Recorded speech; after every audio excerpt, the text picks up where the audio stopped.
Hi guys, so today we're going to be talking about political repression. It's important to note that political repression can mean a lot of different things to a lot of different people, but today we're going to be looking at it through a sociological point of view, and we're specifically going to be using the ideas referenced in Earl 2011, which is actually the reading we were assigned this week. So let's just get right into it.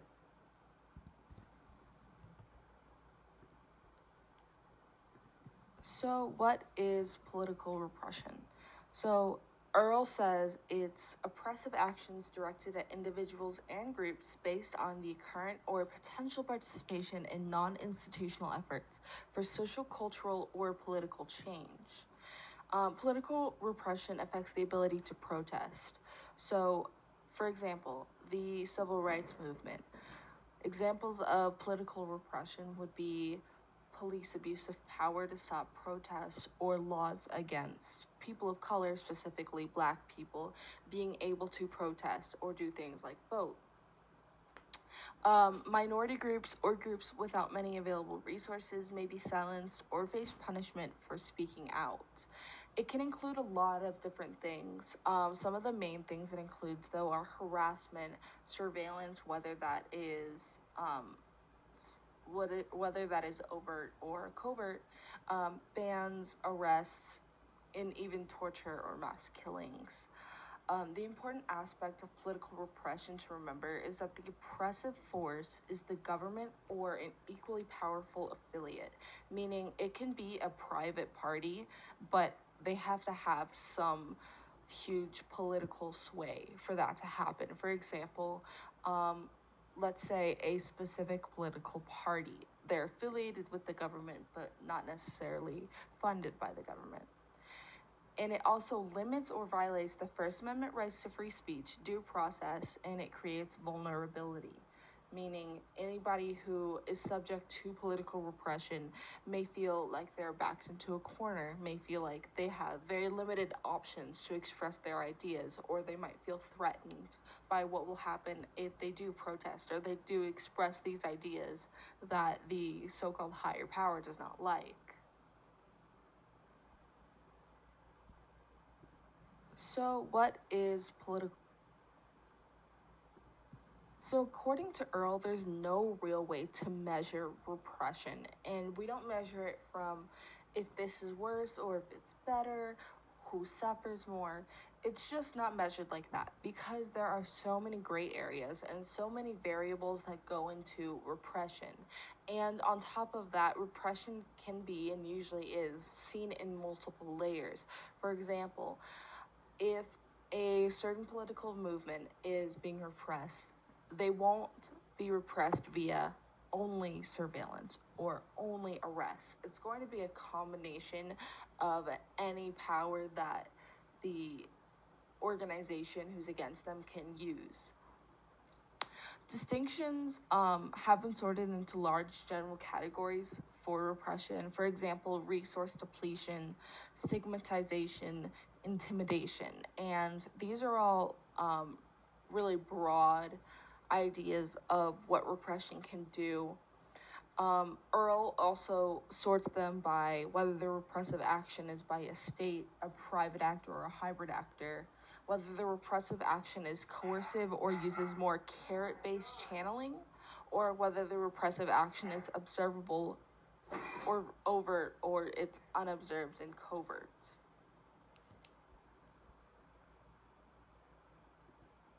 So according to Earl, it's difficult to determine the causes of repressive action, and that's because when we think of a cause, we think of a reason something is happening. We think of a justifiable cause that has an equal effect. But when it comes to repressive action, we can't really think of it that way because there is no justifiable reason to oppress a community or oppress a group.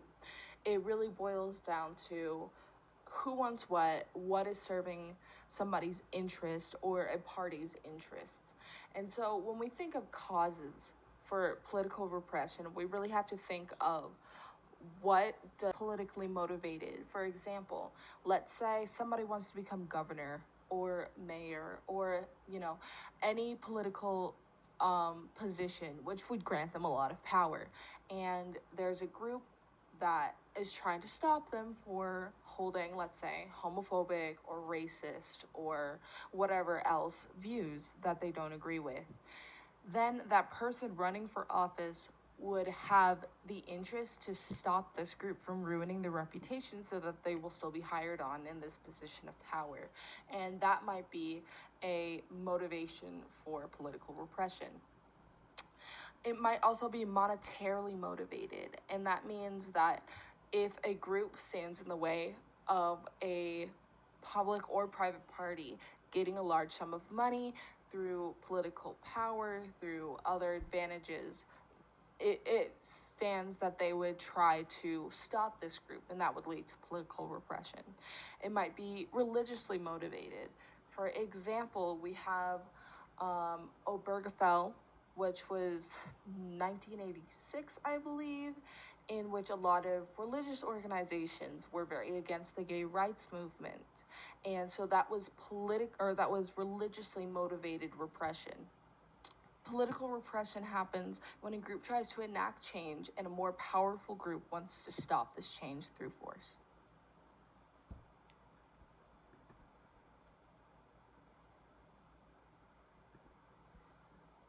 We can view political repression as a response in that political repression can occur after a political movement, some sort of social change, protests, etc., has started occurring. So that can mean, for example, in 2011, the U.S. Patriot Act was enacted in response to the 9/11 terrorist attacks.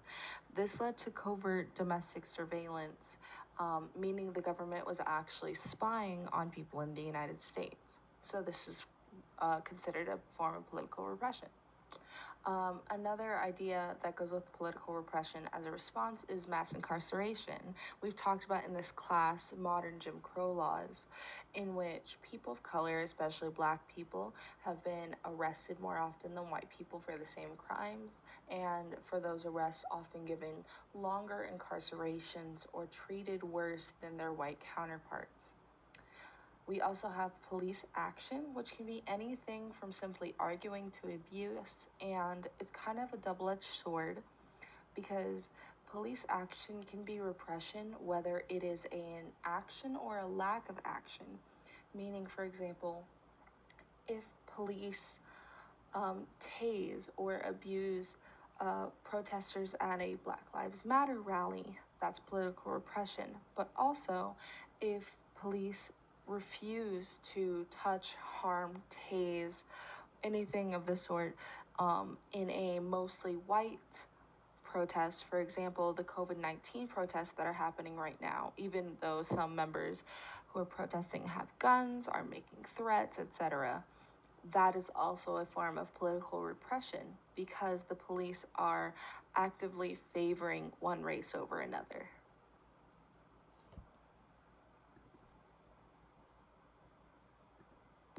We normally think of political repression as being preemptive, and this means, for example, countries like China banning certain words or websites on the internet so that the people of China cannot access information that the Chinese government doesn't want them to see. So this can be anything from Western politics that they don't want to influence the rest of China. I'm sure you guys have heard of the issues with Hong Kong versus the rest of China right now because Hong Kong runs as a capitalist democracy of sorts and the rest of China does not.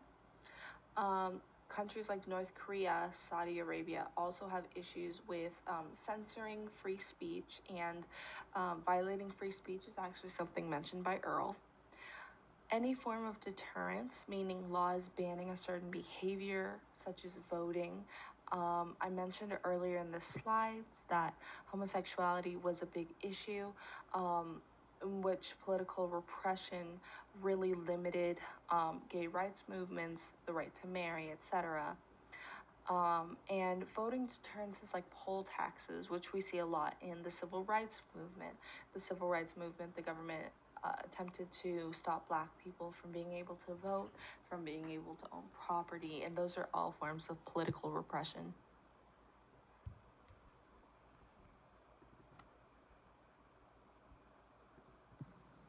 So we all know the forms of repression now, how political oppression is expressed, but what are the consequences of this oppression? How does this affect members of a society?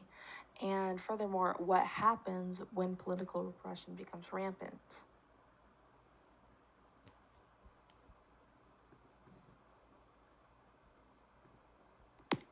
So, deterrence is a legal theory that is supposed to send a message of crime, generally to tell the public to not enter into doing illegal activities, and it often includes intimidation in an attempt to get them to abide by the law. Try to imply something without really telling them so directly is kind of like what it is. You're doing certain things to prevent them from breaking the law, but you're not going to tell them so directly. So it's more of an intimidation for them not to do it. The actual definition is the law seeks to deter the public from engaging in certain types of conduct. And one of the main parts of deterrence is it basically just means to discourage. In other words, people fear breaking the law because of the fear of having to face the consequences of the law. So that is the tactic they try to use.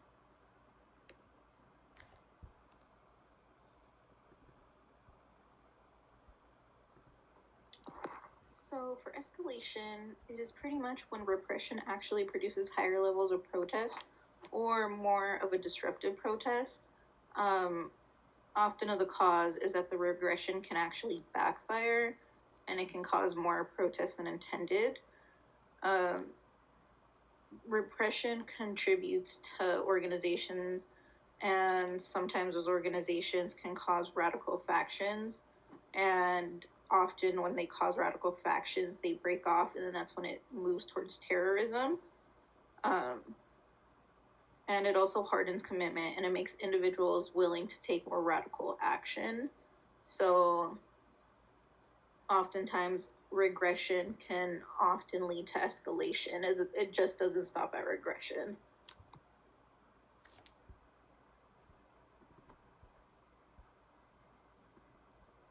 So some tactics that can be used generally are that states can influence which tactics can be used by protesters through selective repression. The protest rates may be the cause to real change due to the changes in tactical substitution. And they've seen that tactical substitution has been successful in much smaller numbers of situations rather than bigger situations.